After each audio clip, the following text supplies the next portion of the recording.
Tonight, weapons for Ukraine made in the USA but paid for by NATO as Donald Trump gives Putin 50 days to make a deal. The US president threatened severe tariffs on Putin and other countries that buy oil from Russia, saying he was very unhappy with the Russian president. Also tonight, taxing times for the Chancellor as she refuses to rule out soaking the rich to balance the books.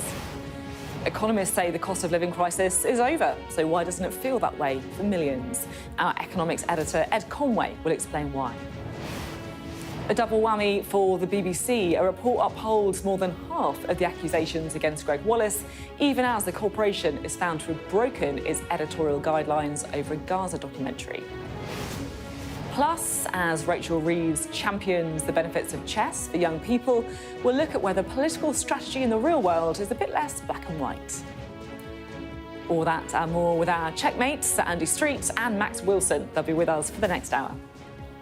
It's Monday, I'm Sophy Ridge live from Westminster, and this is the Politics Hub.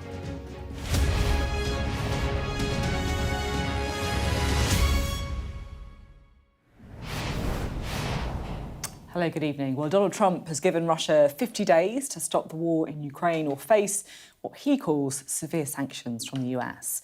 He said he's very unhappy with Russia, so unhappy he's now prepared to sell weapons to Ukraine via NATO. Now, it's perhaps not quite as far as some thought he might go today, but this is still a massive change in Donald Trump's attitude to the war in Ukraine. Because, look, it wasn't so long ago that this was billed as the defining moment. You don't have the cards right now. With us, you start having cards. But right now, you don't. Yeah, you're playing cards. You're playing cards. You're gambling with the lives of millions of people. You're gambling with World War III. I mean, look, it seemed like a setup, a deliberate humiliation in front of the TV cameras to show Zelensky could no longer rely on the US. But 5 months later, Donald Trump is now effectively supplying Ukraine with weapons. And the war that he promised to end is still going on. So what happened to the bromance with Vladimir Putin? I believe he wants peace. I believe that President Putin, when I spoke to him yesterday, I know him very well. Yeah, I think he wants peace. I think he would tell me if he didn't. That was in February. And since then, it's clear something has broken down, because this was last week. I'm disappointed, frankly, that President Putin hasn't stopped. I'm not happy about it. And then this today on his relationship with the Russian leader. Let's see what happens, but we thought we had a deal. Numerous times I'd get home, I'd say, First Lady, I had the most wonderful talk with Vladimir. I think we're finished. And then I'll turn on the television, or she'll say to me one time, wow, that's strange because they just bombed a nursing home. I said, what? So we don't like that. Okay, it feels like it's hard to keep up. Just when you think you've got your head around one of Donald Trump's positions, he is somewhere else entirely. And this, perhaps more than anything, is the essence of the Trump presidency. Power through chaos, being erratic and unpredictable in order to destabilise your opponents. He once promised to end the war in Ukraine in day one of his presidency. Let's see how he gets on this time. You have a listen now to what the US president said on the deal over weapons for Ukraine. This was a short time ago today. We've made a deal today where we're going to be sending them weapons and they're going to be paying for them. The United States will not be having any payment made. We're not buying it, but we will manufacture it and they're going to be paying for it. Our last meeting of a month ago was very successful in that they agreed to 5%, which is more than $1 trillion a year, so they have a lot of money. And these are wealthy nations.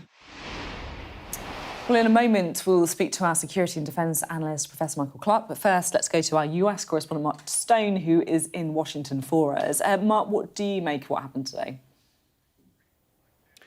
Well, I think you've just played the Trump journey when it comes to Putin. I think the generous interpretation of what has happened is that President Trump, who remember, sees himself as a peacemaker, and I think genuinely does, as a deal maker and as a peacemaker. He wants his legacy to be that in many different world conflicts, he has managed to break them and make peace in all these areas. So the generous interpretation is that he wanted to do that this time, and he thought he could find a way to bring these two sides, Russia and Ukraine, together. And it's taken him a little while to get to the point which all European countries have been at for some time. But the point is, this is good news if you are sitting in any European capital or indeed in Kiev. He has got to their position. It's taken him a while, but he's got there now. But it is remarkable how it's a seismic shift. I mean, we all saw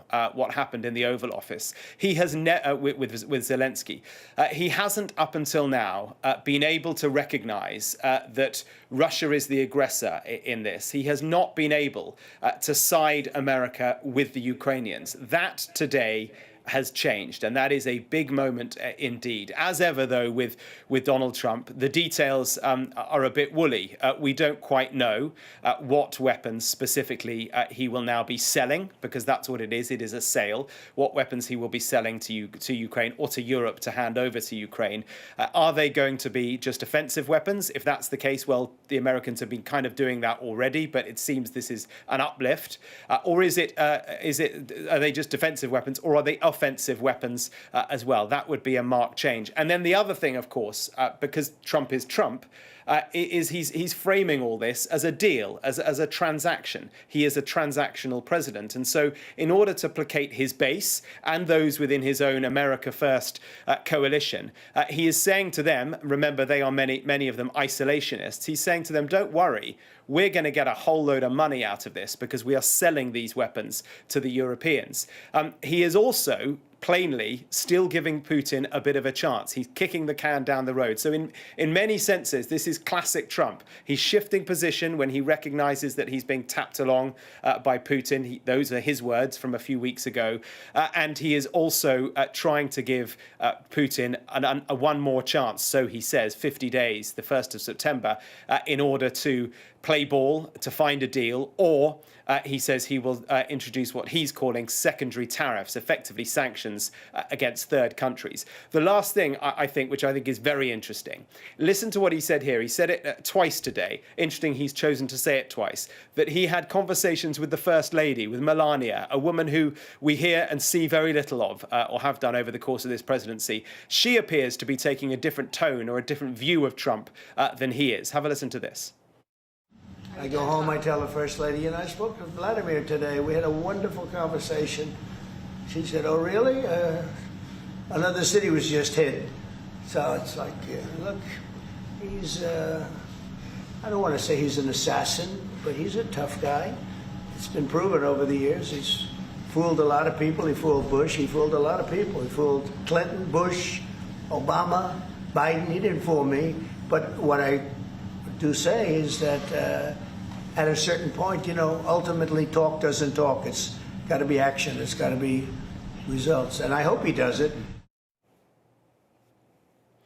Of course, Sophie, we have not yet heard from the Kremlin. We do not know their reaction to this, but be in no doubt, this is a policy shift, a significant policy shift by the Trump administration.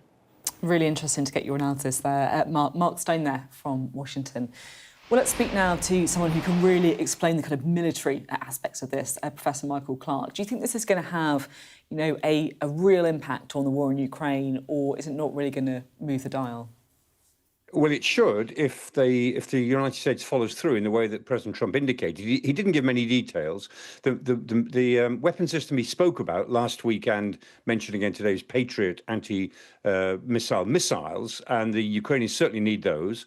And he said that they would supply them. They would supply them to NATO, or they'd help NATO donate some of its Patriot batteries to Ukraine, and then they backfill by buying new Patriot batteries from the United States. So we know about that bit.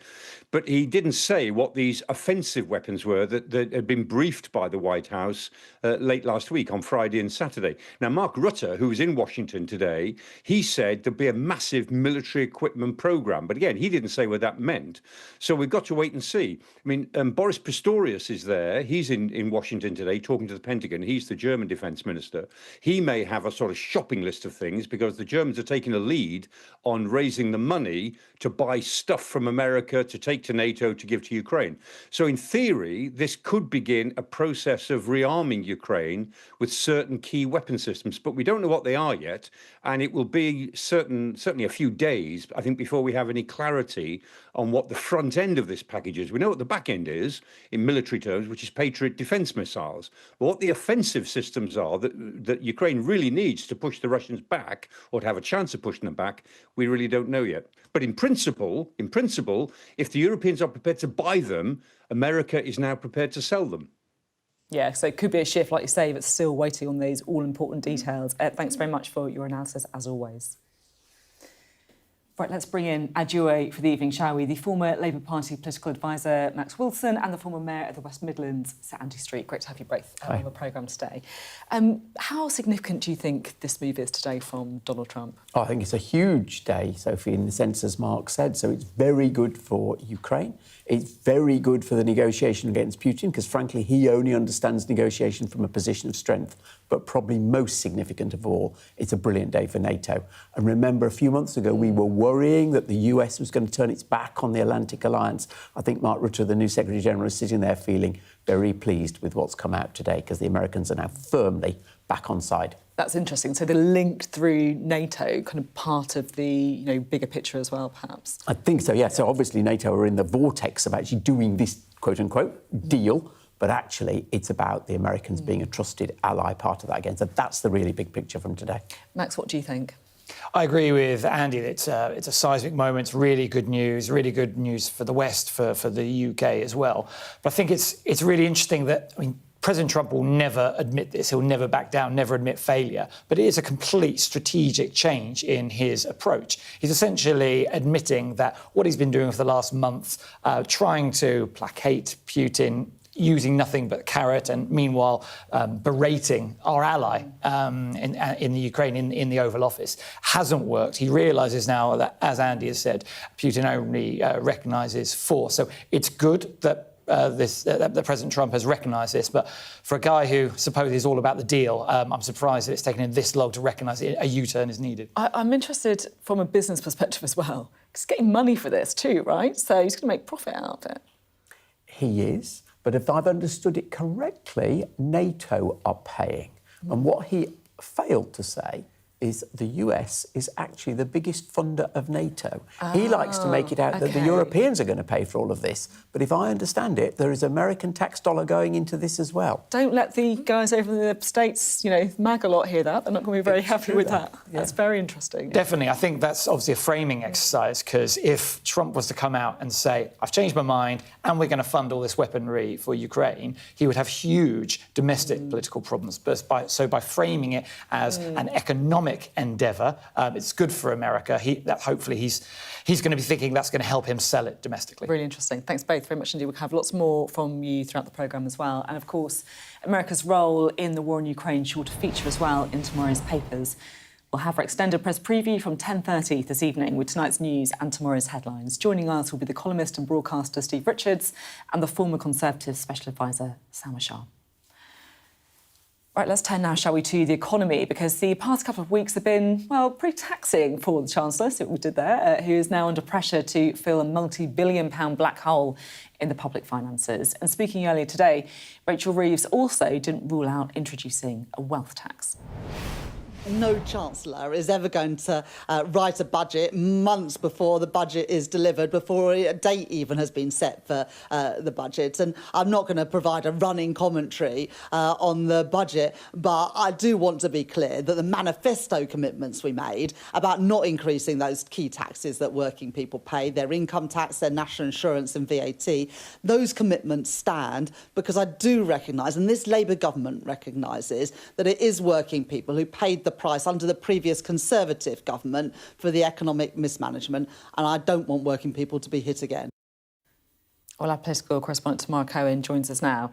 Tamara, is this basically what we've got now for the next kind of multiple months, all the way through to the budget? ruling in or ruling out wealth tax? I think at least the next 3 months until we get the date of the autumn budget, which we don't even have yet, speculating about which taxes Rachel Reeves is going to hike up, because they're only going in one direction. Since the big U-turn on the welfare reforms, which could have saved £5 billion, she's scrabbling around even more to find ways to raise money, with the finances looking very tight. Just over the last week, had that unexpected contraction in the economy in May, the OBR warning that borrowing is costing the UK a lot more than other countries, so that isn't even a lever that she is going to reach for. So where is she going to find the money? Well, some Labour MPs are talking about a wealth tax. It was also floated by the former Labour leader, Neil Kinnock. Sounds attractive in theory. People with millions of pounds pay a little bit extra. There aren't any great examples of it working in other countries, and my sense is it's not something they're going to go for. It was interesting that a very loyal Labour MP called Josh Simons wrote an article this afternoon saying there's nothing progressive about taxes that lose more than they generate.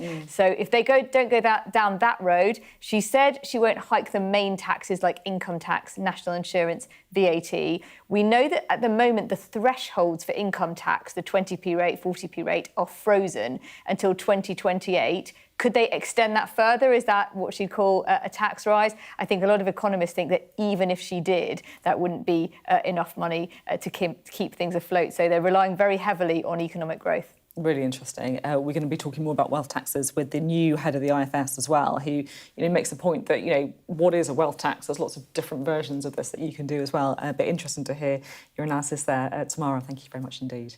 Of course, what everyone wants to know is how the state of our economy affects the pounds in your pockets. And while some economists might be saying the cost of living crisis is over, it's still something many people are battling with every day. Our economics and data editor, Ed Conway, has been taking a look at why so many people are still feeling the pinch.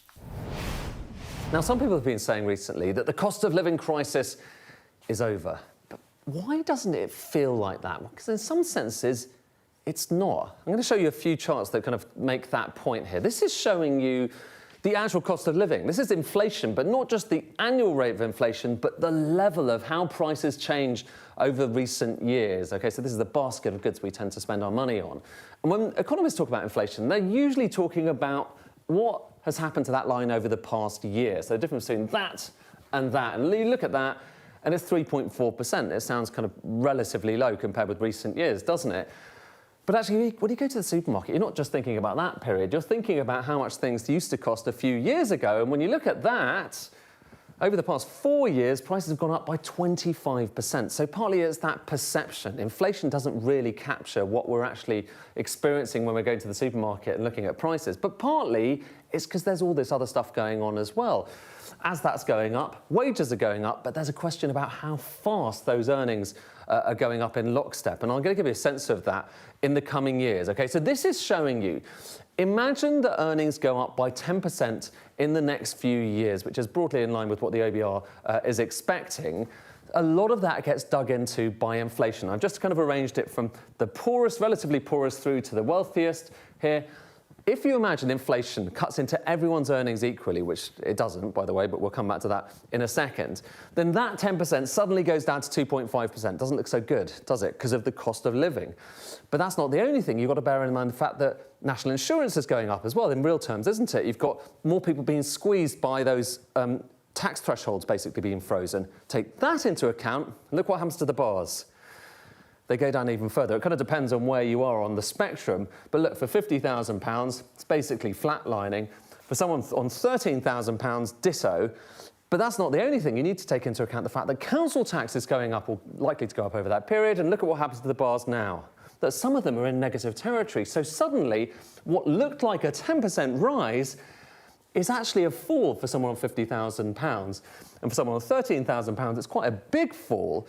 And that's not the only thing, OK, because this is looking at it by earnings, but you can look at it in all sorts of different ways as well. Look at, for instance, how much of your spending is going on essentials. And here, from the poorest through to the richest, things are evolving because inflation's going up. And as inflation goes up, the amount that people pay on their essentials goes up as well. It was always the poorest spending more than the richest, but look, over time from 2006 through to 2019 to 20, the bars get higher. And actually the most recent numbers show that for the poorest fifth of the population, more than 50%, so more than half of all the spending is going on essentials just because those prices have gone up so much, whether it's heating, whether it's housing, whether it's what's going on food, and put all of it together, all of these different factors, and you see something quite striking here.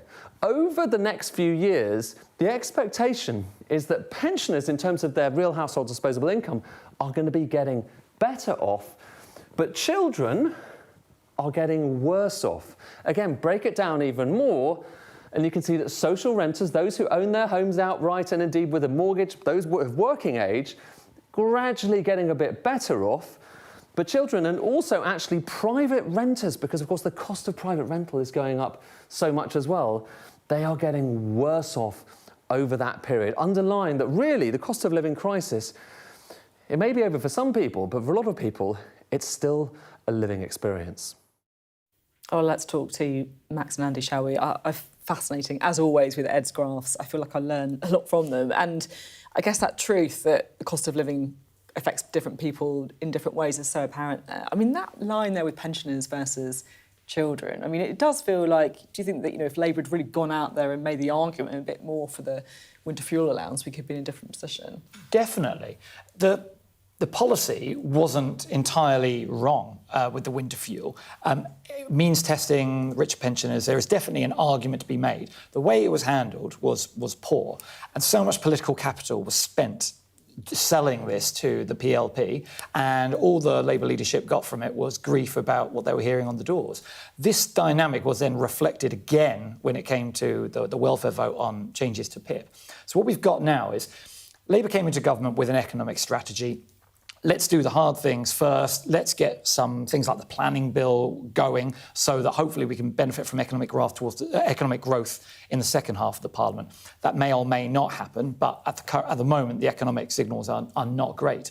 But because they've backtracked on so many of these cost-saving measures, the political capital was gone, the economic capital was gone as well. So whether Labour is still as focused on getting the economic growth going they need, we'll wait and see. But the economic growth isn't something that you can sell on the doorsteps. People don't really care whether, frankly, as good as Ed is, an economist telling them the economy is growing. They want to know how's it going to impact how things are going to impact them. And I think that what the decision makers and strategists in Downing Street are thinking about, and they need to think about, is the learnings from Biden. Because towards the end of his presidency, the economy was growing. There were a lot of good economic indicators. But because inflation had been so high for so many years beforehand, people didn't feel it. And so he stood no chance of getting re-elected. Andy, what's your sort of take on all this? Well, if you say all this, I can go a little bit more broadly, because I'm not going to go how the Labour Party handled winter fuel. I think we all know that. Fine. So let's go a little bit more broadly. The fascinating thing to me was where the package started. The Chancellor talking about whether there should be a wealth tax or not. But and we'll hear that debate, as we heard from Tamara, but actually it's the wrong question, because all taxes, given the state of taxes already in this country, are incredibly bad news. We already have the highest tax take we've had since the war. And my party, the last iteration of my party, is partly responsible for this, but it has got worse since Labour has come to power. And I sort of want to shake people and say, no, the real issue is not wealth tax or no wealth tax. It's how we are going to trim the size of the state so actually taxes can come down, so that we can actually then reward people to keep more of their income at all levels, because that drives the economy, drives entrepreneurs to create jobs, and that's what does then matter on the doorstep rather than the graphs. But how does the Chancellor do that? She's done the spending review. She's in a situation where she's trying to make savings through winter fuel, she's trying to make savings through benefits, and she's been blocked from doing that. So there's two things that have to happen. She has been blocked by Party, and I actually think that was an incredibly bad day for the UK state, because not my government, but I admire the fact they were trying to control something, and the Labour Party said, no, we're not having this.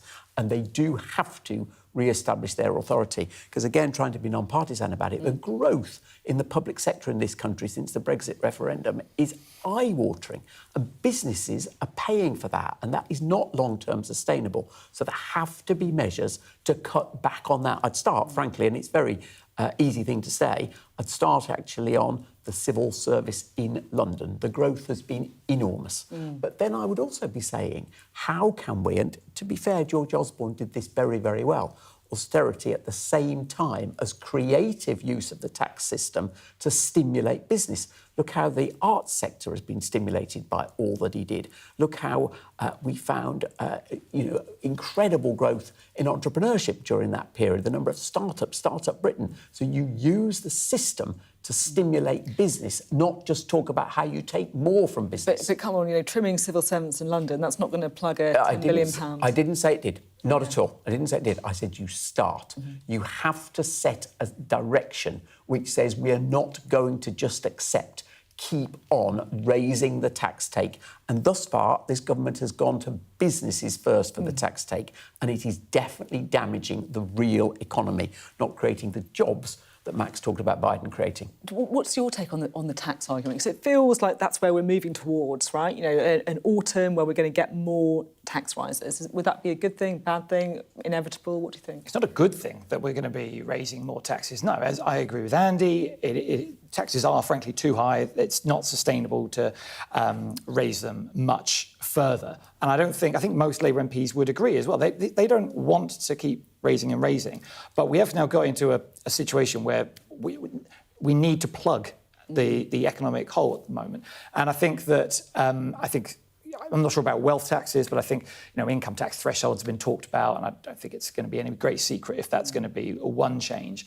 But I don't think that goes far enough. And I think that the reason why we're talking about wealth taxes, I think that some Labour MPs on the left use the notion of wealth taxes as some sort of magical wand that is going to solve all of our economic problems. Actually, whatever you mean by wealth taxes, there are different ways of doing it. You can make a change on property tax or council tax, for example, which is probably a more sensible way to go. But nonetheless, I don't think wealth tax is necessarily going to be the answer for absolutely everything. And I think that there are far too many MPs, Labour MPs on the left, who need to really, really wake up to the size of the debt that our country has got. Because if we're in a situation where £1 every £10 of UK taxpayers' money is going on debt interest, that is money that could be spent on public services.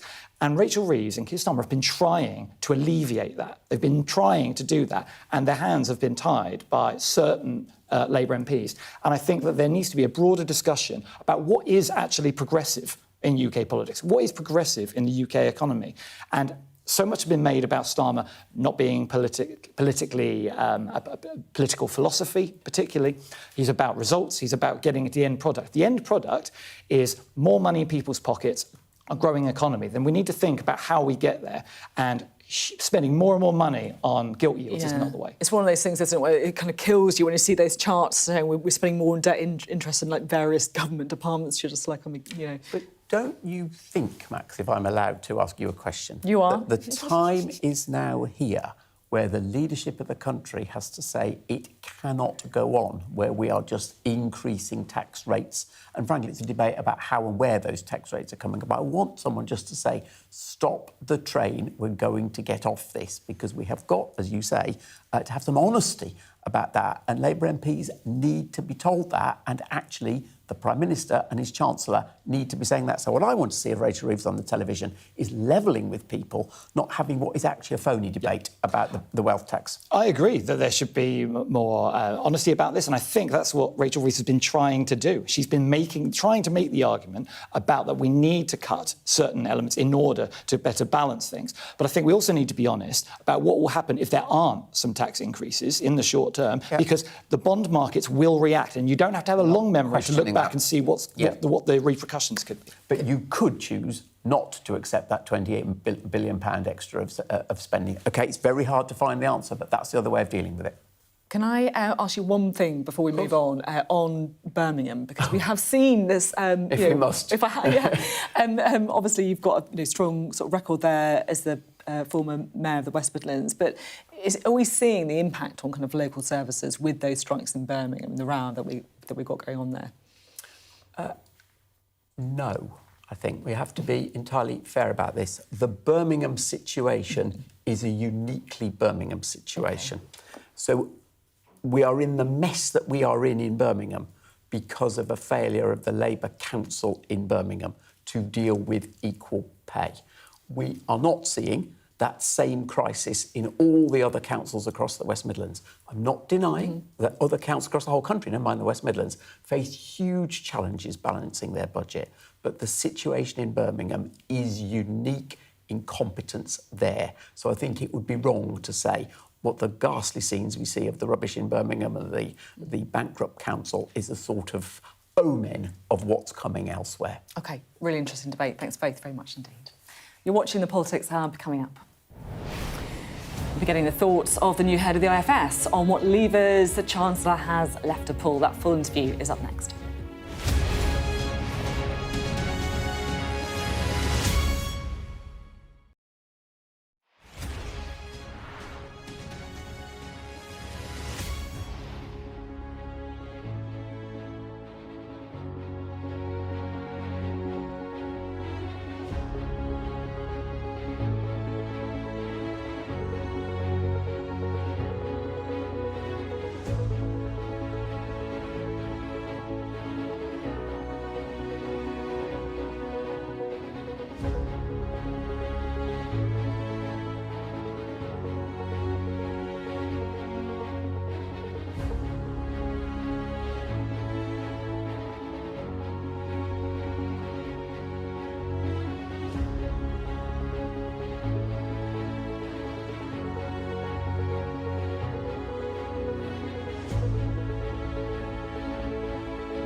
Our app gives you the very best of Sky News wherever you are. Breaking news, videos and analysis. Evidence of the crisis. Podcasts, watching us live. Live here from Washington. Wherever you get your podcast. All in one place. And all at just the touch of a screen. The Sky News app. Get the full story first.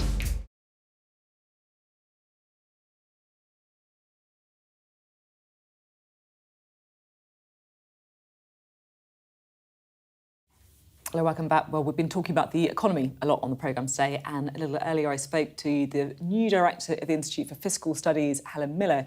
It's her first TV interview in the role. She starts today, so we've got her thoughts on the UK's economic outlook and also what options the Chancellor has.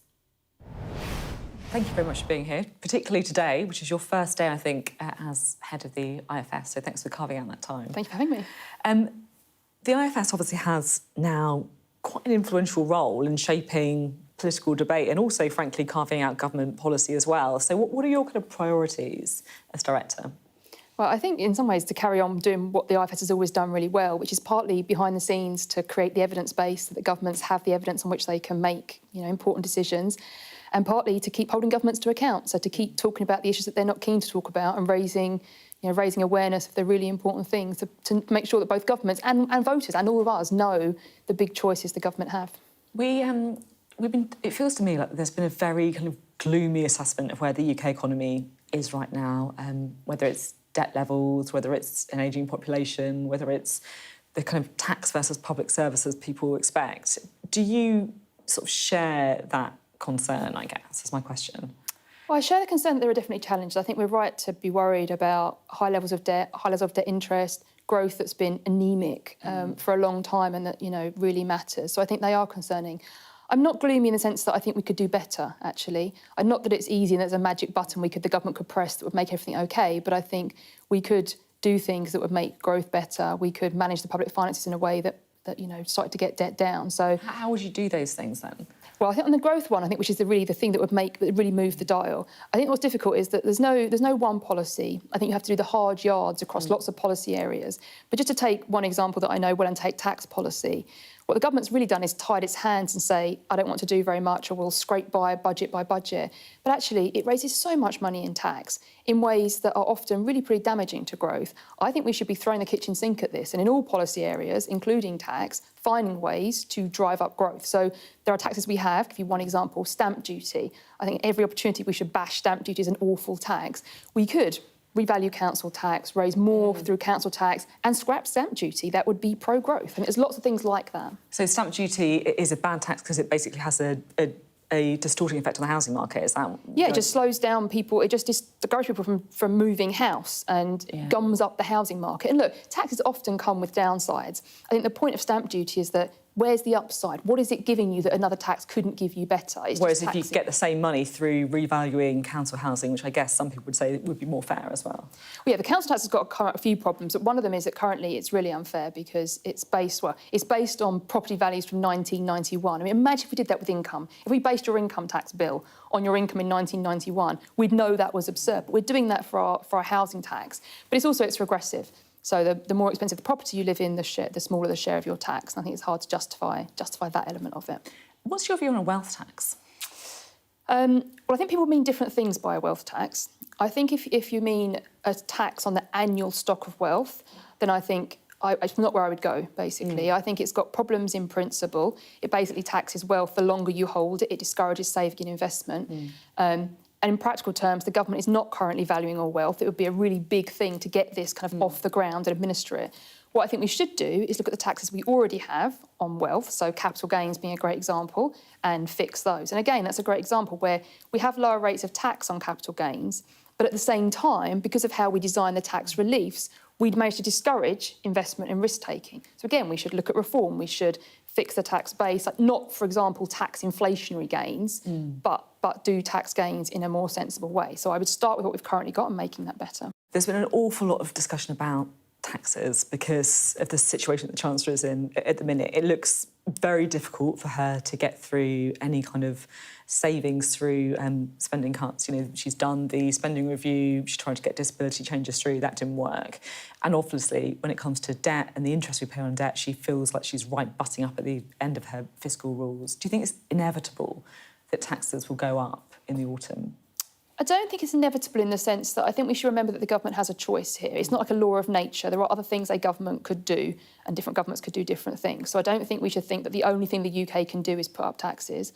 But I think for the reasons you've described, given where the Chancellor is, I think it's more likely than not that we will see tax rise. I think the question now really is how big will the tax rises need to be? Which ones will she choose? And again, what we should be asking of the government is, and given that you're going to change the tax system, can you please do it in a way that is less damaging to growth? Can you look at the whole system and not just get super focused on the changing by a few billion? How do you think Rachel Reeves is viewed by business? I don't know. I mean, somebody's asked business, but I think look, there are some things that they're going to like. So, for example, there's a corporate tax roadmap that says the government won't raise, corporation tax, and that's a tax where there was lots of chopping and changing in the past. So, I think a bit more stability there is probably good. There's well-documented upset about the increase in the employer national insurance contributions, and that is a tax on employment, on jobs. I think most businesses won't like the ongoing uncertainty of sort of limping from budget to budget, knowing that something else is coming but not quite knowing what it is. The uncertainty itself is damaging. It's just the speculation around what's going to happen and not knowing, do they have to do something different or pay more tax? I think that is damaging. And can I just ask you finally about Donald Trump as well? We're reporting on him again today with what's happening with Ukraine, his relationship with Russia as well. How big of an impact has he had on, obviously, the global economy, but on the UK as well? So I think it does matter for the UK what other governments are doing, including what the US government is doing. One of the things that will have changed sort of materially between when the Chancellor went to Parliament with the spring statement and when she goes in the autumn is Donald Trump's presidency and the increased tariffs and the increased global uncertainty. That's bad for UK growth. So I think that's one of the things that matters for the UK. It's also worth saying, though, that in some sense you've got to control what you can control, and we can't control the American elections, but lots of things we can do here at home. And we need a system that's robust to the world changing. I mean, in some sense, the world's always changing. It shouldn't be the case. It's not that unusual that something else in the world happens. We need a system that doesn't need tweaking every time the world does a little bit of changing. OK, thank you very much. Great to have you on the programme. Thank you. I'm interview there with the new director of the IFS. You're watching the Politics Hub coming up. Not one, but two reports putting pressure on the BBC. We'll bring you the details of both next.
Turkey is burying its dead. Whole families died in this collapse. Generations wiped out. I'm Siobhan Robbins, Sky's Europe correspondent based here in Berlin. This is just a small sample of the deadly arsenal taken off the streets. Anyone could say, I'll do that, and then have to go and shoot someone. Yes. Sky News, get the full story first. We are under Israeli military restrictions in terms of some of the things that we can film, but it's important to be in there. What a slow drive for the president as he approaches his golf club. 4 more years! Free wherever you get your news. I'm Mark Stone and I'm Sky's correspondent based here in Washington, DC.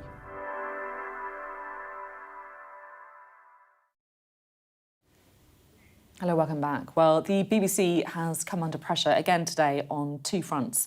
Firstly, the corporation admitted it missed opportunities to address Greg Wallace's behaviour after an investigation upheld 45 complaints against him. And then it also acknowledged breaches of its editorial guidelines over a Gaza documentary that was narrated by the son of a Hamas official. Our arts and entertainment correspondent Katie Spencer reports. The sun might have been out at New Broadcasting House, but BBC bosses finding it never rains, but it pours. As staff ate their salads, the corporation having to digest not one, but two reports. Have you ever wondered what you'd do if your world was destroyed?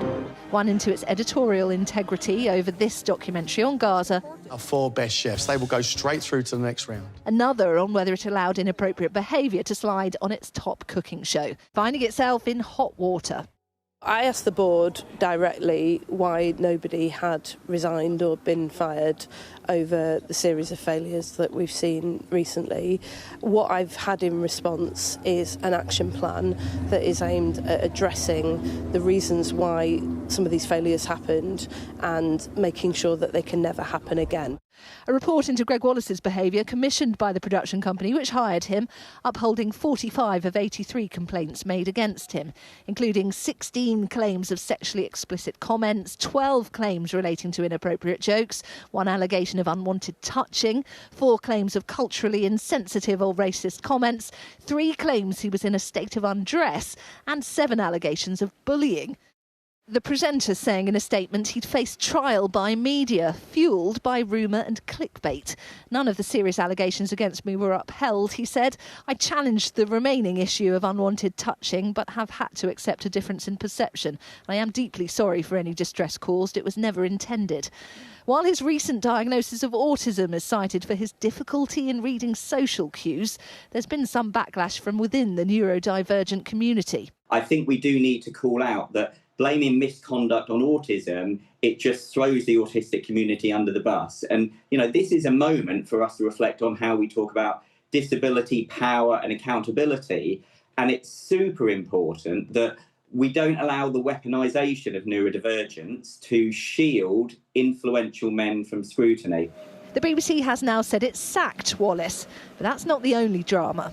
The BBC has always said nothing is more important than trust and transparency in its journalism. So while the report into Greg Wallace might make headlines, the huge fallout over the narrator of a documentary it commissioned about Gaza turning out to be the son of a Hamas official has been a bruising storm to weather, with criticism coming from all sides.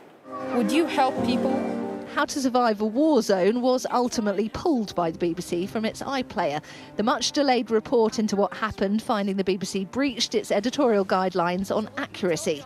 The CEO of BBC News apologising on Radio 4. I'm sorry this happened. It was a mistake. Let's just be clear. No one in the BBC knew that the father of this narrator was a Hamas official. No, exactly. That's what the report finds. Should they have known? Yes, they should have known, because their questions should have been answered at the many times of asking by the independent production company. And when they weren't answered, they should have been pursued. Yes. BBC Director General Tim Davie apologising for a significant failing, pledging the corporation would take action to prevent it happening again. No hope of sweeping today's drama under the rug, clearing up after a difficult day. The BBC forced to admit faults and make changes. Katie Spencer, Sky News. Right, let's talk again, shall we, to Andy and Max. Look, it's hard because these are two very, very separate things here. Max, what's your kind of reflections? So they are two different things, but they are both about the BBC's reputation and how the BBC responds to the crises. I think with the Gaza film, you can criticise the BBC for the speed with which they reacted. You can criticise the BBC for whether they've taken all the necessary action. But I do think they have taken some measures which have alleviated this crisis. So they very quickly pulled the film from iPlayer. They launched a review. They apologised for the action taken. They did then pivot to actually saying, well, we are sorry for what's happened. However, the production company that created the film was also at fault. And also, they've put in place new policies to reassure the public that actually this won't happen again. So there's a lot of things that the BBC have done right, I think, in response to that. Greg Wallace, on the other hand, what he's done in response to this crisis about his reputation is a case study in exactly what you should not do. He hasn't shown any sort of remorse. He has victim blamed and came out with some outrageous quotes about people that have been brave enough to actually criticise. He's come up with some utterly bizarre language to explain away what he's doing. It almost reminds me a little bit of the Duke of York in coming out with some really specifics in order to try and mitigate the incident. But actually all it does is inflame things even more and puts it in the public's imagination And now he's gone even further and started pinning the blame on his autism, which I think is really, really distasteful. So I think that even though they are different, I think in terms of crisis comms, they're almost completely diametrically opposed. It's really interesting. And also, I guess the thing with the Greg Wallace thing is something that we've seen again and again, is that the time it's taken for anything to be done or any, I guess, kind of justice for people to feel. Do you have any sympathy with the BBC when it comes to Greg Wallace? It was a production company, wasn't it, obviously making MasterChef? I have no sympathy with them over that particular case. And it's interesting, both of the cases are with a production company. And I was reflecting on it when I was the boss of John Lewis. We did a lot through third parties. And we always used to say that you can never outsource your reputation, your responsibility. And it just has to be that some time ago they became aware of, let's call it the discomfort around that, if that isn't a completely inadequate word. And you have to be incredibly quick and robust to respond to that. So I have little sympathy over that. But let's just step back from it all. I'm not someone who therefore jumps to condemn the BBC period. I'm actually the opposite. I'm actually a huge believer in the BBC. I believe that we expect an incredible standard from them, and we've blinking well got to achieve it. And I still believe the Charter's right, the renewal of the licence, the good value for money. And I so want it to embody that trust that we used to all associate with it. Really interesting debate. Thanks so much for your views on that one as well. Still to come on the Politics Hub. Can the game of kings provide the answers to Britain's economic malaise? Chartered chess player Rachel Reeves will be certainly hoping so. Coming up on the UK Tonight from 8, a couple are found guilty of killing their newborn daughter. Constance Martin and Mark Gordon went on the run for 54 days in winter 2023, after their 4 other children had all been taken into care. Coming up, we'll have the background to this case and we'll hear from the police officer who led the investigation. All that and much more on the UK Tonight at 8.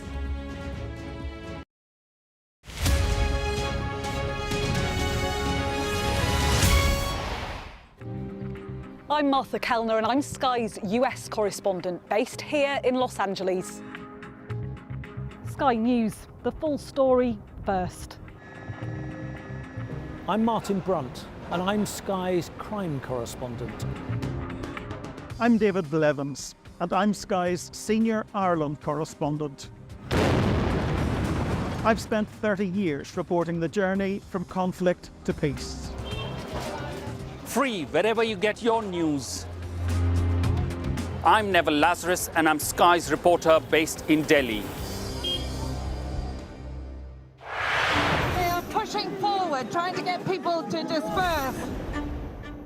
What Prince Harry wanted to do was to eject me. Is that your opinion? It is. It is. They were serious, coordinated attacks. It's an entire generation that will have to contend with the horrifying impacts of this conflict. The number of patients is increasing. It's been quite some day. Hey, what country are you from? the UK. Why don't you go back to your country? You've gone viral. I've ever had such a reaction. It's just incredible.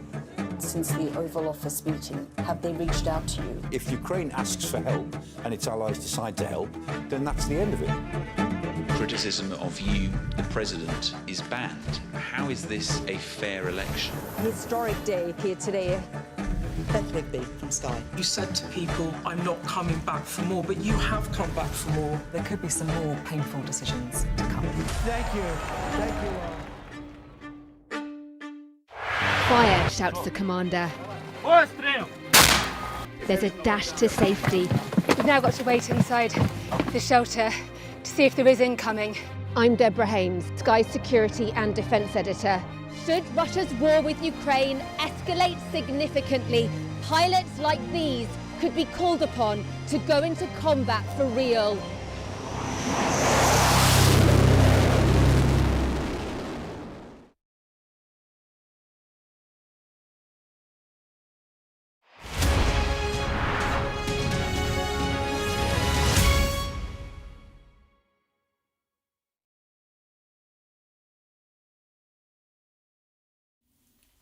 Hello, welcome back to the Politics Hub. Now, to come out on top in chess requires forward thinking, strategy and a dose of determination to stick to your guns.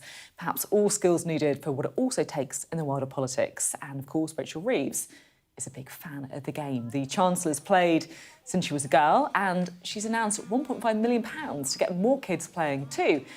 It's not the first time she's brought chess into politics. This is her a couple of years ago. I started playing chess when I was about 7 years old. My dad taught me the moves. And I remember very vividly being on the bottom board in the school competition, aged 7. But I got my pawn to the end of the board and turned it into a queen and then checkmated my opponent. And after that, I think I had the chess bug. I was underestimated. I remember one game and I was drawn against a boy and his friend came over and said something like, "Oh, lucky you, you're playing a girl." Well, he didn't feel like that when I beat him. You know, girls were underestimated, I was underestimated, and I always felt I had something to prove. I've learnt to think ahead, to plan a strategy. I'm a very attacking chess player. I think that attack is the best form of defence, and I think I always go for the kill when I'm playing in a chess tournament. Love attack is the best form of defence, so she'll bring that to the budget in the autumn. Chess players, what, Andy, you... Useless. Utterly useless. I think it's probably one of my father's great regrets. I never, ever mastered it. I had you down as a chess player. I don't know. Far too much concentration for a youngster that wasn't my way. Max, how about you? Also useless, but a little bit frequent. I play most nights with my daughter before bedtime. I love that. You must have improved a little bit. Maybe a little bit. I think my daughter's definitely catching up with me. Yeah, she's a good player. She's a reactive player, bit of a counter-attacker. I'd like to see her being a bit more aggressive early on, but... I love it. Get relief out of Rachel Reeves' books. I'm not a chess player myself. I'm more drafts. That's more my concentration span, I think, as well. I'm interested to get your thoughts on this idea of politicians basically giving money to their kind of pet loves. I noticed Rishi Sunak, piling in on Twitter saying he's a big fan of this. Obviously, another kind of chess player himself. What would you go for? So, the slightly wider point here is that whether it be chess, whether it be music, whether it be drama, whether it be sport, there's something that almost every kid will just be excited about. It releases their potential. And do I think we should be trying to find those things? So, actually, I'm patron of a little charity in the West Midlands that we're setting up to do that through music for kids who wouldn't have the opportunity to be stars but have got the potential. So, nurture that. So I'd probably have to say music. What's your instrument then? Again, I can't play. I just appreciate listening to it. And what do you think it's fair enough if politicians are basically just giving a bit more money, 1.5 million here or there to things that they, really care about? I do. I do think it's OK. It's $1.5 million to individuals, to me, sounds like an extraordinary amount of money. But in terms of the government spending, it is utterly, utterly minuscule. And I think that when politicians, if they get the opportunity, they think, when I leave office, I'll be able to look back and say, look, at least I've done that in something that I'm passionate about. Plus, as well, it's a nice bit of publicity. I mean, $1.5 million is a tiny amount in terms of government spending, but Rachel Reeves has got a great news story out of it, and in years to come, she can look back and think that she's done something for chess. Briefly, what would you give your 1.5 mil to then? Me. I'll just take it for... I love it. I think maybe I might buy Sheffield Wednesday. Is that fair? Is that acceptable? Do you reckon I could get away from that? Of course, you get change for that. So, I know, that's true, exactly. But I get paid to take it off anyway. Thanks. It's been really interesting to have you both on the programme. Some really interesting debates as well. Well, that's it from us tonight. I'll see you tomorrow at 7. Another busy programme. Find out what Donald Trump does tomorrow, right? Up next, it is the UK Tonight with Sarah J. Mee. And then at 9 p.m, you've got The World with Yada Hakeem. But I'll see you back here at 7 p.m. tomorrow night. See you then.